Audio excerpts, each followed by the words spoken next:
Hey guys, Maury here again.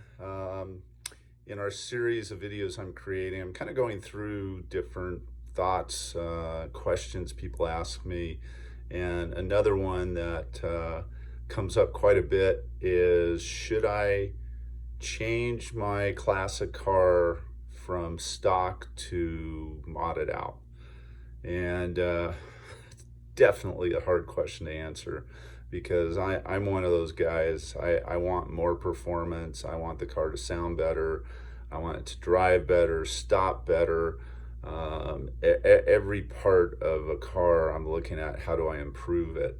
And over the years, going back to the classic cars I've bought, from a Boss 302 to a 65 Mustang to a 69 Camaro, 63 Corvette.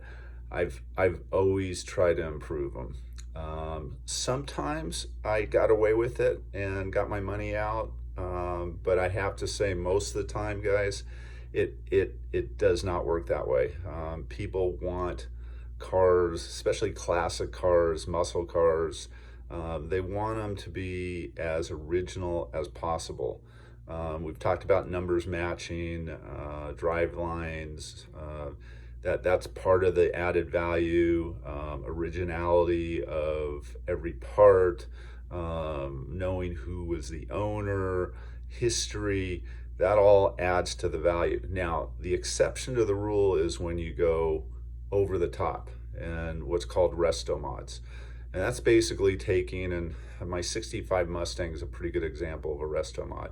Started life as a 65, basically stock V8 Mustang, and we did everything we could to improve it to basically be a modern day M3 that looked like a 65 Mustang. So it had four-wheel disc brakes, Willwood four-wheel disc brakes. It had a Tremec six-speed transmission, Cobra crate motor, Weber quad 48 carburetors, the drop suspension.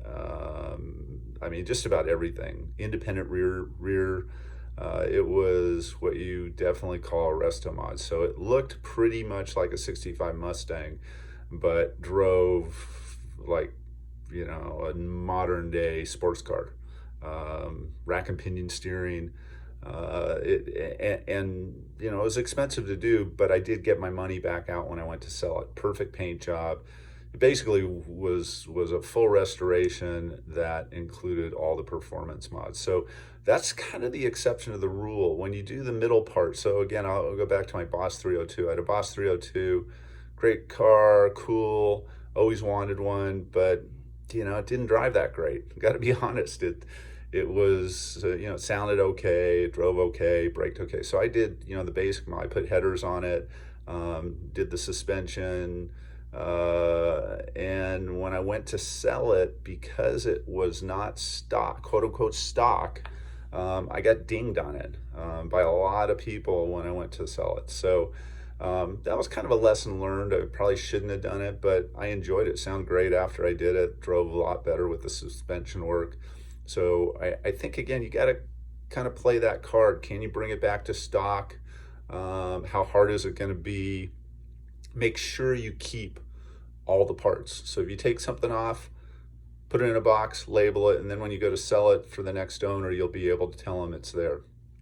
So in any event, that's kind of my thinking behind it. If it's a newer car, not a big deal. But again, when you're looking at cars of the 60s and 70s, classic or muscle, I would really, really take a hard look at what you're doing to it and how easy would it be to reverse it.